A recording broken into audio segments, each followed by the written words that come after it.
Welcome to Chillin' 101. We hope this video helps. You'll begin by preparing both devices. This saves time. Make sure the watch has power and is turned on, and open Bluetooth on your phone. Once done, put the watch into pairing mode, typically settings, Bluetooth, pair new device, so it becomes discoverable. You do this now because many phones only scan briefly. Starting pairing immediately avoids timeouts.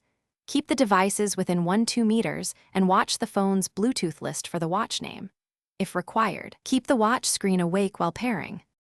You'll now discover and authorize the connection. Tap the watch name on your phone's Bluetooth list, then wait for a pairing prompt.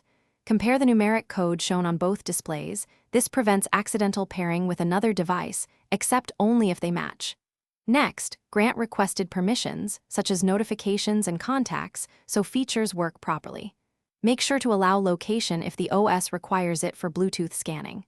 Once accepted, the devices exchange keys. This secures future automatic. You're at the finish line. Confirm the watch shows connected on the phone and that time and notifications sync.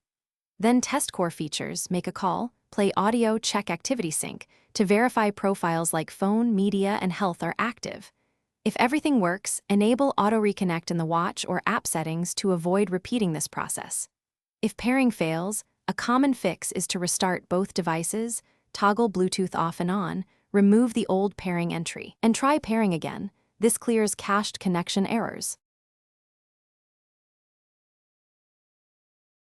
Thanks for watching. Consider subscribing if we helped you.